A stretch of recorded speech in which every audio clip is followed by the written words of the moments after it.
parce que dafa jiite hôpital Aristide Le Dantec ba donc loolu amul du gën a garaaw loolu jotaay bii du am waaye waxtaanuñu ak kenn jàpp naa ni bu ko waxee rek da doon naa rek naan xanaa ndekete am na kenn affectéwul personnel mu convoqué benn li ñu naan mu dafa def benn atelier parce que li ngay ñëw j'évite de citer son nom soit un représentant personnel ñu ni ko da nga tànn ci ñiy toog fii les secrétaires généraux moom la personnel bi dund ba mu ñëwee nag ci recrutement boo xam ni teguwul ci yoon. Et à la population sénégalaise de la situation que vivent les travailleurs de l'hôpital Aristide Le Dantec. Lii moo tax ñu convie aujourd'hui à cette conférence de presse comme ça ñu rappeler à l'État que le sort du personnel, le sort des malades, ce que nous vivons. léegi balaa ñu comme dugg maa ngi ñaan ñëpp ñuy def une minute de silence bu ñu nekkoon hôpital bu ñu tëjee hôpital ak ñoo xam ne ñoo daan ànd ñoo daan xeex def ñu yàlla def ñu dara yàlla mais seen bis moo jot ñu ngi ñaan ñu def une minute de silence à la mémoire.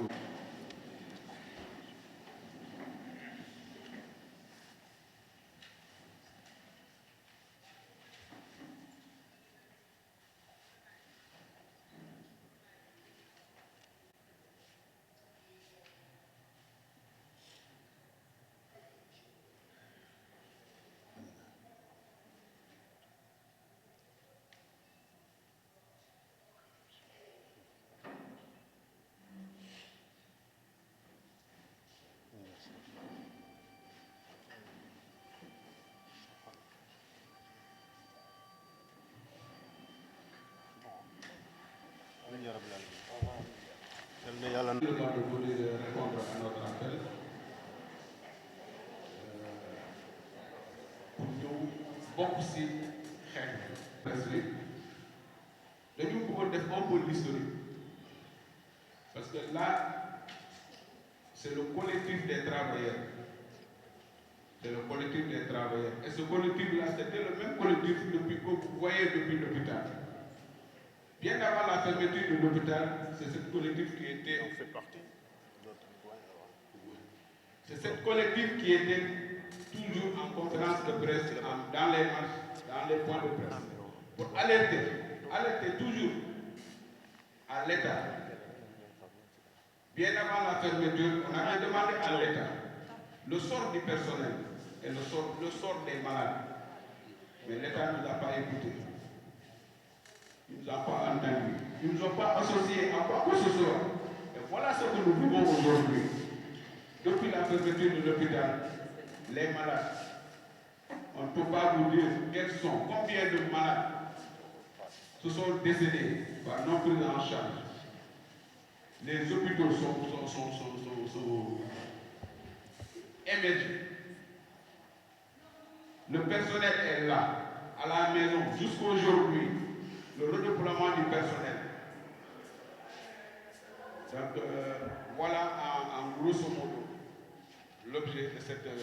conférence de presse. Donc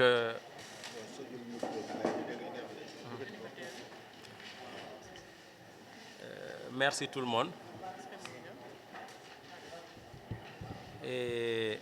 particulièrement à la CNTS. Donc merci camarade secrétaire général Lamine Fall. Donc nous sommes très satisfaits de votre soutien que vous nous avez offert depuis le début de la lutte. Donc une fois de plus, merci. Donc mesdames, mesdemoiselles, messieurs les journalistes, nous vous remercions tout d'abord pour avoir répondu à notre invitation. Le collectif vous a convié à cette conférence de presse pour informer une fois de plus l'opinion nationale et internationale de la situation préoccupante autour de la reconstruction de l'hôpital Aristide Le Dantec. S'agissant de la reconstruction en tant que telle, les travailleurs, comme tous les Sénégalais, demandent la publication des contrats s'il existe, mais aussi le respect des délais de livraison annoncés par le président de la République et son ministre de la Santé. Pour ce qui concerne les salaires et les avantages du personnel, l'État, par le biais du ministre de la Santé, avait pris l'engagement de tout garantir durant toute la période de la reconstruction. Et alors, lors d'une réunion avec Madame le ministre de la Santé et de l'Action sociale, elle nous a signifié que le budget alloué à l'hôpital Aristide Le Dantec a été reconduit. À cet effet, il est urgent pour l'État de poser des actes tendant à garantir les salaires des travailleurs et tous les avantages y afférents. Par ailleurs, nous tenons à dénoncer l'injustice que subissent depuis des années les prestataires. Il est en effet inadmissible que ces travailleurs qui totalisent plus de 15, 18, 20 ans de service soient du jour au lendemain jetés dans la rue par le ministère avec la complicité de syndicalistes véreux. Nous exigeons qu'ils soient reversés dans la fonction publique comme leurs collègues. Nous exigeons également un audit du personnel afin de mettre au clair les recrutements par copinage, les liens familiaux au sein de l'hôpital, même après sa fermeture. D'autre part, le personnel demande à être affecté dans les autres structures avec ratification de conventions en bonne et due forme. Nous ne saurions terminer sans exiger la libération inconditionnelle de notre camarade El Hadj Abdoulaye Dione, incarcéré. Il a été incarcéré à la prison de Rebeuss depuis plus de 4 mois pour avoir simplement défendu ses intérêts. Voilà, mesdames, mesdemoiselles, messieurs, les journalistes, la situation des travailleurs de l'hôpital Aristide Le Dantec que nous voulions partager avec la presse. Je vous remercie. Je m'appelle Mang Ngom, je suis le porte-parole du collectif pour la défense et la sauvegarde de l'hôpital Aristide Le Dantec. Donc mbokk yi ñu ngi leen di nuyu di jiital ci nuyu bi secrétaire général adjoint CNTS monsieur Lamine Fall mi nga xam ne boobaak léegi mu ngi suñu wet di ñu gunge ci xeex bi nga xam ne moom la ñuy xeex pour travailleurs yi mais aussi pour Sénégal ñu ngi ko ciy gërëm di ko sant. Journalistes yi itam ñu ngi leen di remercier ndax boobaak léegi commencé nañoo xamante wala ñu xàmmante boobaak léegi ñu nekkee biir hôpital ba léegi. saa yu ñu leen woowee ngeen ñëw wuyu si ñu ci xeex bi nga xam ne moom la ñuy xeexal liggéeykat yi mais aussi di ko xeexal askanu Sénégal dañuy njëkkee ci lu tax askanu Sénégal SG wax na ko sànq gis nañ ne population Sénégal sonn na jamono ji ci wàllum paju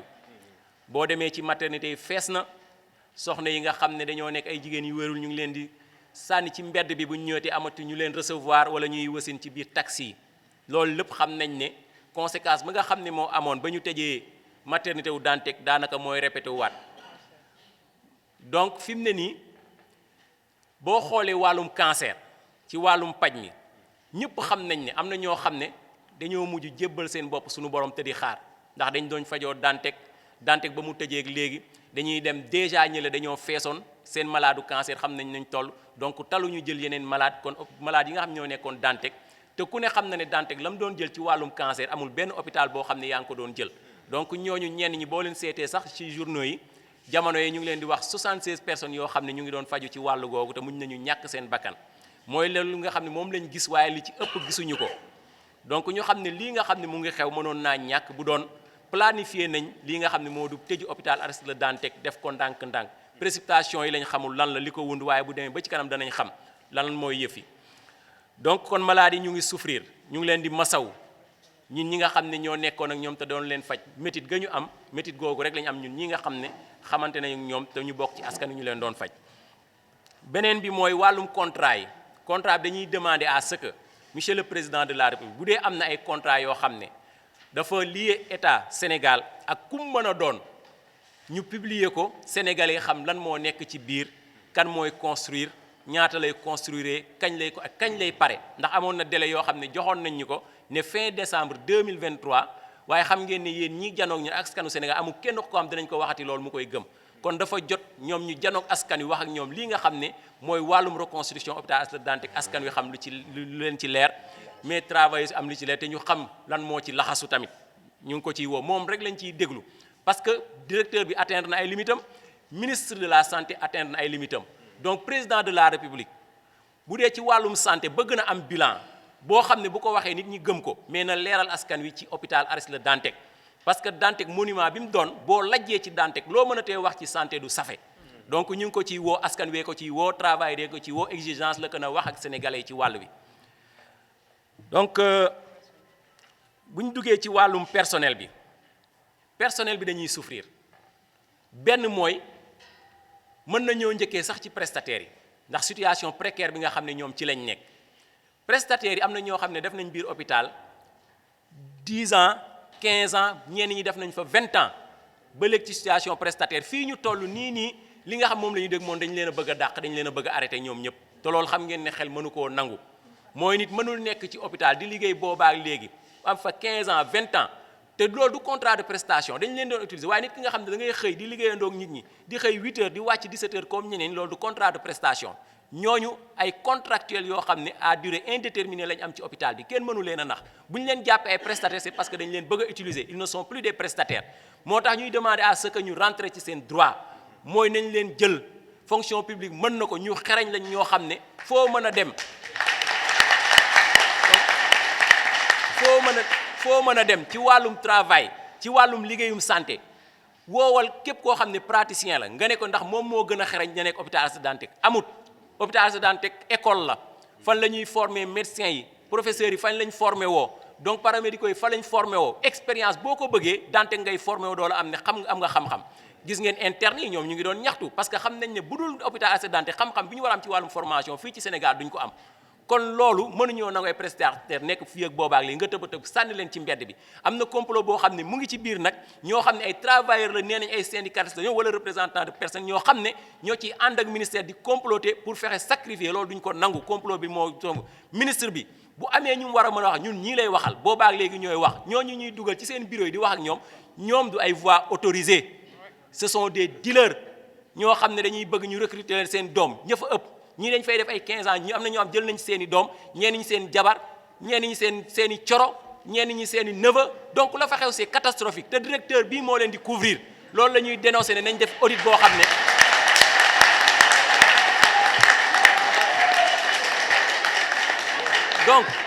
donc dañuy demander à ce que président de la République na ci jël matukaay yu mat sëkk yoo xam ne dana leeral lii nga xam ne mooy maguy bi xewoon biir hôpital Aristide Le Dantec dem na ci wàllum koppor dem na ci wàllum recrutement na saytu loolu te dénoncer li nga xam ne moo fa xewoon nga xam ne càcc la ay par loola loolu la ñuy dénoncer parce que ñii nii Sénégal ñoo ko bokk doo jël sa jabar sa nang sànni leen ci mbedd bi te loolu kenn du ko nangu askan wi duñ ko nangu liggéeykat yi duñ ko nangu donc nañu fexe ba ci wàllum salaire xam nga salaire hôpital bu dee fonctionné wul te ñoom état ak ministre bi ñu ne woon danañ garanti li nga xam ne moo di salaire ak avantage mais loolu day am dëgër lay mooy dañ lay ne bu ñu la bëggee fay nii lañ lay fayee waaye bu ñu la ne dañoo reconduire budget bi kese te budget bi mënul supporter sax masse salariale bi kon bu ñu ko waxee ñun dañoo jàpp ne dañ ñuy nax waaye même les contractuels dañ leen bëgg a dàq dañ leen bëgg a sacrifier nañ wax nan la ñuy fayee ñi nga xam ne ce sont les travailleurs durant toute la reconstruction mooy loolu la ñu waxoon loolu lañ ceen ci woon nañ ci bind convention woo ci nit ñi wax ju leer ñu door a mën a xam ñun fan la ñuy féetee donc lendemain au travail rek c'est menacé seeni salaire sax waxatuma la presse waaye ñeneen ñi xamaguñu nan lañ leen di fayee donc président na wax ci lii bu ko waxut danañ ko topp ci mbedd bi buy campagne nii la ñuy continuer di wax ci wàllum santé di wax ci wàllum tra ala accu la du ñu bàyyi lu dul dafa wax ci ñun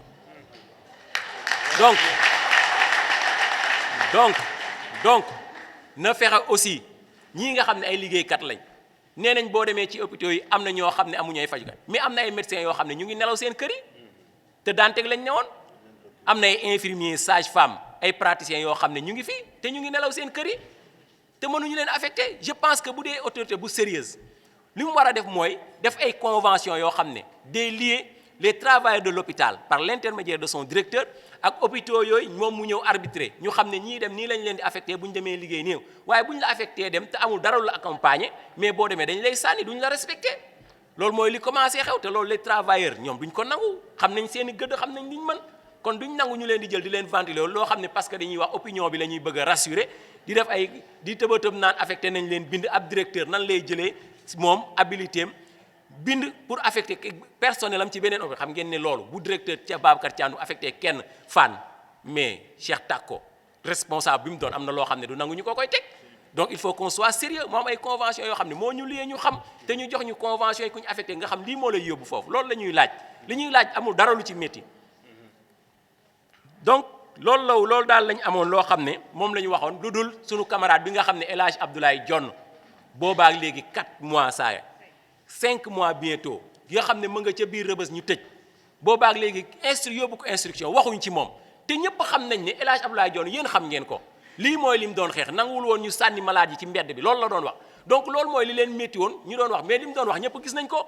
malade yi lañ doon jël di sànni ci mbedd bi di leen génnee ku nekk ak méttitam nga génnee ko hôpital ne ko demal ñibbi ñenn ñi nga naan na nga leen yóbbu donc loolu la doon dénoncé ak njaayum 3 hectares yi nga xam ne nee na ñoo arrière nañu waaye dañ leen di hôpital kenn du ko jaay lam doon wax la ñuy wax ba léegi mooy 3 hectares yi kenn du ko jaay.